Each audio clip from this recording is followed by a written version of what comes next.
Student property number 6 एक determinant 3 × 3 order का आपको नज़र आ रहा है। इस प्रॉपर्टी को थोड़ा बेसिकली ध्यान से आप लोग समझना।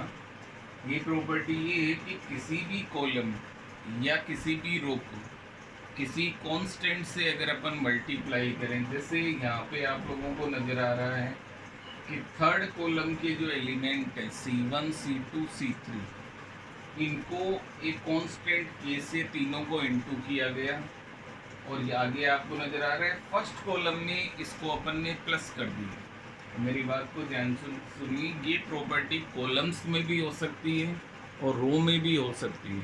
मैं यहाँ तुम्हें एक्सप्लेन कर रहा हूँ according to column, first column and third column.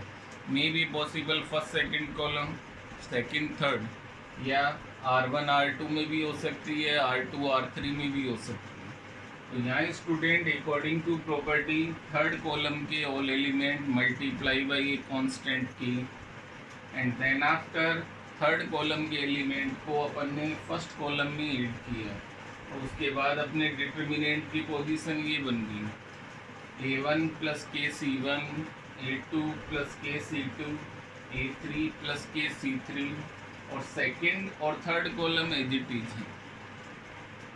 अगली स्टेप के अंदर अभी तुम लोगों ने प्रॉपर्टी फर्स्ट पढ़ी थी, उस प्रॉपर्टी के अकॉर्डिंग इसको अपन टू अलग अलग डिटर्मिनेंट के सम के रूप में रिप्रेजेंट कर सकते हैं। जैसे फर्स्ट कॉलम में आपको नज़र आ रहा है 2 एलिमेंट का सम हो रहा है, इन दोनों को अपन 2 अलग अलग डिटर्मिनेंट में डिवाइड करते हैं। जैसे A1 A2 A3, B1 B2 B3, C1 C2 C3, ये first determinant plus KC1 KC2 KC3, B1 B2 B3 C1 C2 C3। तो first of all fifth property का एप्लीकेशन करके तुमने इसके 2 पार्ट कर लिए। अब सेकेंड वाला जो डिटर्मिनेंट बताया है उसके अंदर फर्स्ट कॉलम में एक कांस्टेंट k तुम्हें कॉमन नज़र आ रहा है, उस k को अपन डिटर्मिनेंट से इंटू करेंगे बाहर और ये डिटर्मिनेंट अपना बन जाएगा। इस डिटर्मिनेंट के अंदर स्टूडेंट फर्स्ट कॉलम और थर्ड कॉलम ये तुम लोगों को नज़र आ रहे हैं, आइडेंटिकल सेम है दोनों।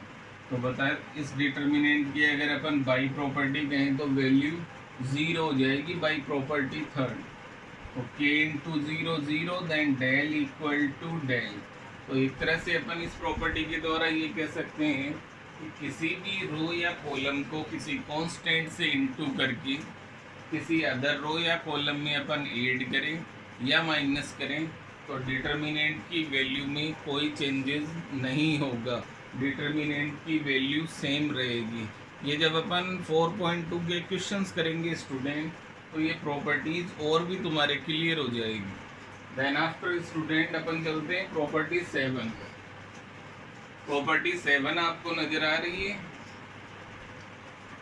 प्रॉपर्टी 7 एक इजी प्रॉपर्टी है। ये कहती है कि अगर किसी भी रो या कॉलम की पर्टिकुलर रो या कॉलम के all elements are 0, then value of determinant equal to 0। जैसे यहाँ आपको नजर आ रहा है सेकेंड रो के all elements are 0, then determinant की वैल्यू 0 हो जाएगी। इसमें आपको कोई प्रॉपर्टी या कोई एक्सपेंड करने की ज़रूरत नहीं है। अगर किसी रो या कॉलम की ऑल एलिमेंट 0 आ रहे हैं तो आप डायरेक्ट डिटर्मिनेंट की वैल्यू 0 लिख सकते हैं।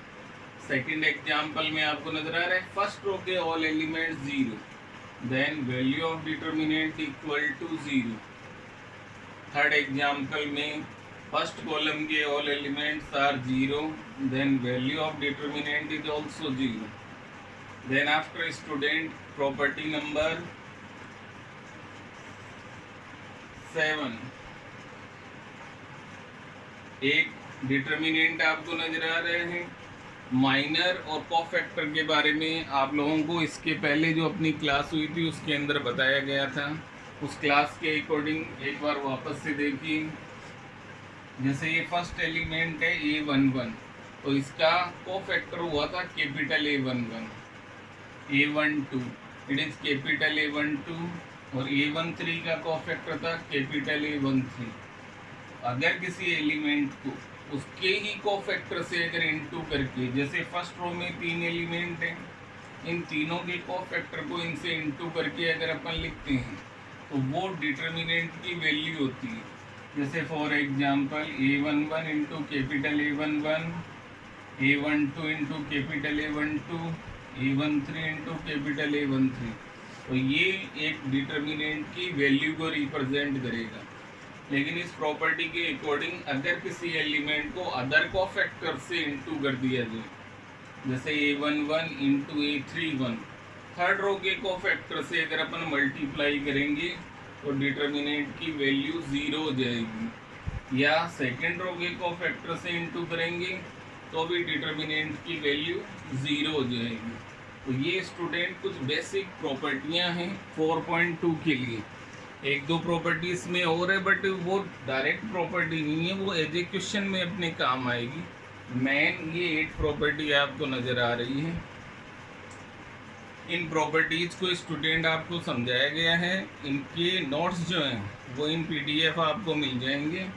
आज आप लोग इन PDF से इन प्रॉपर्टीज़ को नोट करें, इन्हें होमवर्क, इनको एक बार पढ़ें और समझें। अपनी जो नेक्स्ट क्लास होगी उसके अंदर इन प्रॉपर्टियों को अपन क्वेश्चंस में अप्लाई कैसे करते हैं वो सीखेंगे। Thank you very much.